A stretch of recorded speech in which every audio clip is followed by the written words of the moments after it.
Hi every one. അപ്പോൾ ഇന്നത്തെ നമ്മളുടെ റെസിപ്പി എന്ന് പറയുന്നത് രാഗിപ്പൊടി കൊണ്ടുള്ള ഒരു അടയാണ്. വളരെ ടേസ്റ്റി ആയിട്ടുള്ള ഒരു ഹെൽത്തി ആയിട്ടുള്ള ഒരു അടയുടെ റെസിപ്പിയാണ് ഇന്ന് കൊണ്ടുവന്നിട്ടുള്ളത്. അപ്പോൾ ഇതെങ്ങനെ ഉണ്ടാക്കാമെന്ന് നോക്കാം. നോട്ടിഫിക്കേഷൻസ് ലഭിക്കുന്നതിന് വേണ്ടി സബ്സ്ക്രൈബ് ബട്ടൺ ക്ലിക്ക് ചെയ്ത് ബെല്ലൈക്കൺ പ്രസ് ചെയ്യുക. അപ്പോൾ നമ്മളുടെ അട ഉണ്ടാക്കുന്നതിന് ഫസ്റ്റ് സ്റ്റെപ്പ് എന്ന് പറയുന്നത് വെള്ളം തിളപ്പിക്കുകയാണ്. അപ്പോൾ നമ്മളുടെ വെള്ളം അവിടെ തിളച്ചിട്ടുണ്ട്. ഇവിടെ ഞാൻ 3 കപ്പ് വെള്ളമാണ് തിളക്കാൻ വേണ്ടിയിട്ട് വെച്ചിട്ടുണ്ടായിരുന്നത്. ഇതിലേക്ക് നമ്മൾ 1 ടീസ്പൂൺ ഉപ്പിട്ട് കൊടുക്കണം. അപ്പോൾ നമ്മൾ 1 ടീസ്പൂൺ ഉപ്പിട്ട് കൊടുത്തു.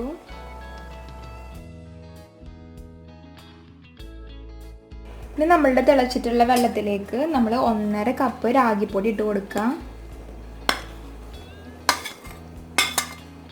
നന്നായി മിക്സ് ചെയ്ത് കൊടുക്കുക.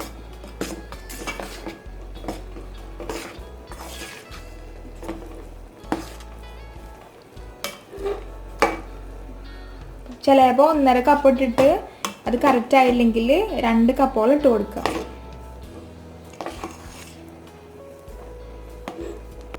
അപ്പം നമ്മളുടെ രാഗിപ്പൊടി നല്ല മിക്സ് ആയിട്ടുണ്ട്. ഇനി ഇതൊരു വേറൊരു പാത്രത്തിലേക്ക് ഇട്ട് കൊടുക്കാം.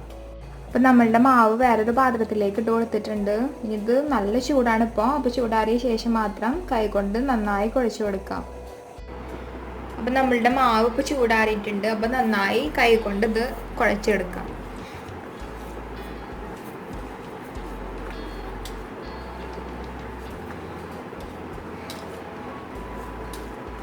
നമ്മൾ ചപ്പാത്തിക്കും പത്തിരിക്കൊക്കെ പൊടി കുഴക്കുന്നത് പോലെ നല്ലോണം കുഴച്ചെടുക്കണം. അപ്പം നമ്മളുടെ മാവ് കുഴച്ചിട്ട് കറക്റ്റ് പരുവായിട്ടുണ്ട്. അപ്പം നമുക്ക് ബാക്കിയുള്ള സാധനങ്ങൾ തയ്യാറാക്കാം. അപ്പോൾ നമ്മളുടെ അട ഉണ്ടാക്കാൻ വേണ്ടിയിട്ട് കുറച്ച് ശർക്കരയും അതുപോലെ തന്നെ വെള്ളം ഇതേപോലെ നമ്മൾ ഒരു സിറപ്പാക്കിയിട്ടെടുക്കണം. 4 ശർക്കരയും അതേപോലെ തന്നെ 1 കപ്പ് വെള്ളം ഉപയോഗിച്ചിട്ടാണ് ഞാൻ ജാഗരി സിറപ്പ് ഉണ്ടാക്കിയിട്ടുള്ളത്. ഇനി ഇത് നമുക്ക് നമ്മളുടെ ഗ്രേറ്റ് ചെയ്ത കോക്കനട്ടിലേക്ക് ഒഴിച്ചു കൊടുക്കാം. നെക്സ്റ്റ് നമ്മൾ ഇവിടെ 1.5 കപ്പ് ഗ്രേറ്റ് ചെയ്ത കോക്കനട്ട് എടുത്തിട്ടുണ്ട്. ഇതിലേക്ക് നമ്മൾ മെൽറ്റ് ചെയ്ത ജാഗരി സിറപ്പ് ഒഴിച്ചു കൊടുക്കാം. നമ്മൾ അരിച്ചിട്ട് വേണം അത് ഒഴിച്ച് കൊടുക്കാൻ, അല്ലെങ്കിൽ കരടൊക്കെ ഉണ്ടെങ്കിൽ ഇതിൽ അത് പെടുള്ളൂ. ഇനി ഇതൊന്ന് മിക്സ് ചെയ്ത് കൊടുക്കാം.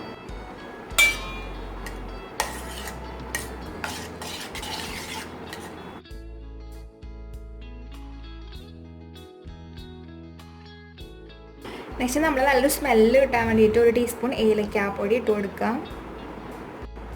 പിന്നെ അഗൈൻ ഒന്ന് നന്നായി മിക്സ് ചെയ്ത് കൊടുക്കാം.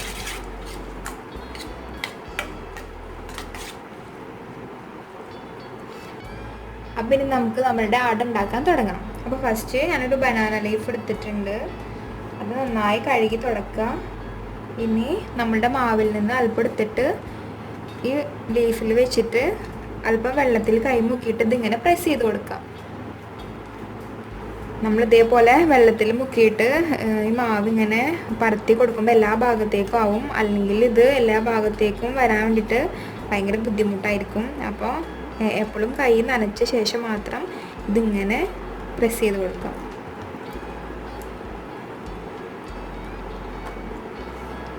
അതുപോലെ മാക്സിമം നമ്മൾ കട്ടി കുറച്ചിട്ട് ഇത് പരത്തി കൊടുക്കാൻ വേണ്ടി ശ്രമിക്കണം. അല്ലെങ്കിൽ നമ്മളുടെ അടയുടെ കട്ടി കൂടുള്ളൂ. അപ്പോൾ എത്രയും മാക്സിമം പറ്റുന്ന അത്രയും അതിൻ്റെ ആ തിക്നെസ് കുറച്ച് കൊടുക്കുക.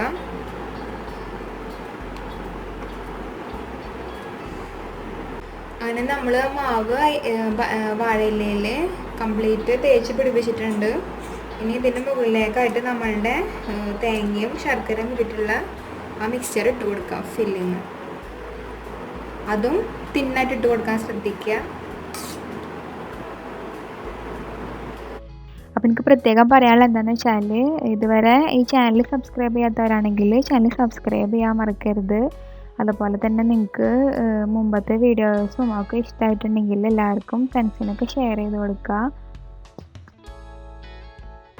അങ്ങനെ നമ്മളുടെ ഫില്ലിങ് കഴിഞ്ഞു. അപ്പോൾ നെക്സ്റ്റ് എന്താ വേണ്ടതെന്ന് വെച്ചാൽ നമ്മളുടെ ഇല ഇങ്ങനെ ഫോൾഡ് ചെയ്ത് കൊടുക്കുക.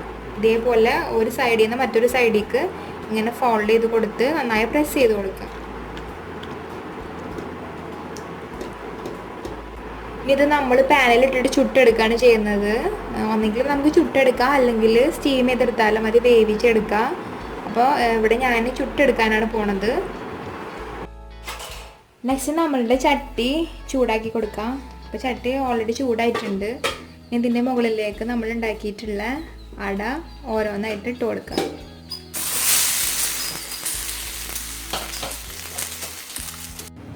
ഇനി നമുക്ക് മറ്റേ ഭാഗം കൂടി മറിച്ചിട്ട് കൊടുക്കാം.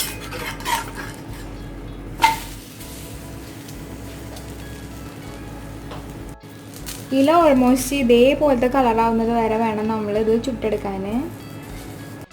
അപ്പോൾ മറ്റേ ഭാഗം നന്നായി വെന്തിട്ടുണ്ട് തോന്നുന്നു. അപ്പോൾ ഇനി നമ്മൾ ഇതിൻ്റെ ഈ വാഴയില മാറ്റിയിട്ട് 2 സൈഡ് ഇതേപോലെ ചുട്ടെടുക്കണം.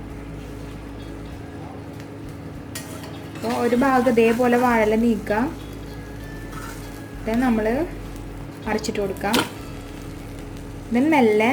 ഇതിങ്ങനെ മെല്ലെ അരിച്ചെടുക്കാം. നമ്മൾ ഇല വെച്ചിട്ട് ചെയ്ത സെയിം പ്രോസസ്സ് ഇല മാറ്റിയിട്ടും ചെയ്ത് കൊടുക്കണം. എന്നാൽ മാത്രമേ നന്നായിട്ട് ചുട്ടെടുക്കാൻ പറ്റുള്ളൂ.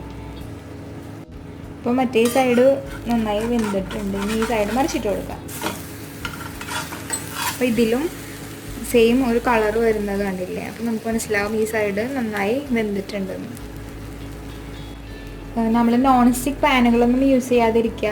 അപ്പോൾ പാനുകളൊക്കെ ഒരുവിധം നാശമായി പോവുള്ളൂ ഇങ്ങനെ ചെയ്തിട്ടുണ്ടെങ്കിൽ. അപ്പോൾ അയൺ പാനോ അങ്ങനെ എന്തെങ്കിലും ഉണ്ടെങ്കിൽ നമ്മൾ പത്തിരിയൊക്കെ ഉണ്ടാക്കാൻ വേണ്ടി യൂസ് ചെയ്യുന്നത്, ചുടാനൊക്കെ വേണ്ടി യൂസ് ചെയ്യുന്ന പാത്രങ്ങളൊക്കെ ഉണ്ടല്ലോ, അങ്ങനത്തെ പാത്രങ്ങളിലൊക്കെ ഉണ്ടാക്കിയെടുക്കാൻ ശ്രദ്ധിക്കുക. പിന്നെ നമ്മൾ തീ നല്ല കുറച്ച് വെച്ചിട്ട് വേണം ഇത് ഉണ്ടാക്കാൻ, അല്ലെങ്കിൽ നല്ലോണം കരിഞ്ഞു പോവുള്ളൂ. അപ്പോൾ ഇത് ഓൾമോസ്റ്റ് തയ്യാറായിട്ടുണ്ട്. ഇനി നമുക്ക് വേറൊരു പാത്രത്തിലേക്ക് മാറ്റി കൊടുക്കാം. അങ്ങനെ നമ്മളുടെ നല്ല ഹെൽത്തി ആയിട്ടുള്ള ടേസ്റ്റി ആയിട്ടുള്ള രാഗി കൊണ്ടുള്ള അട തയ്യാറായിട്ടുണ്ട്. വളരെ ഈസി ആയിട്ട് തയ്യാറാക്കാൻ കഴിയുന്ന ഒരു അടയാണിത്. അപ്പോൾ ഇതെല്ലാവരും വീട്ടിൽ ട്രൈ ചെയ്ത് നോക്കിയിട്ട് എല്ലാവരുടെ അഭിപ്രായങ്ങൾ അറിയിക്കുക. നമ്മൾ ഈ ക്വാണ്ടിറ്റി യൂസ് ചെയ്തിട്ട് 7 അടയാണ് ഉണ്ടാക്കിയിട്ടുള്ളത്. അപ്പോൾ വളരെ ഈസിയാണ് ഇത് ഉണ്ടാക്കാൻ.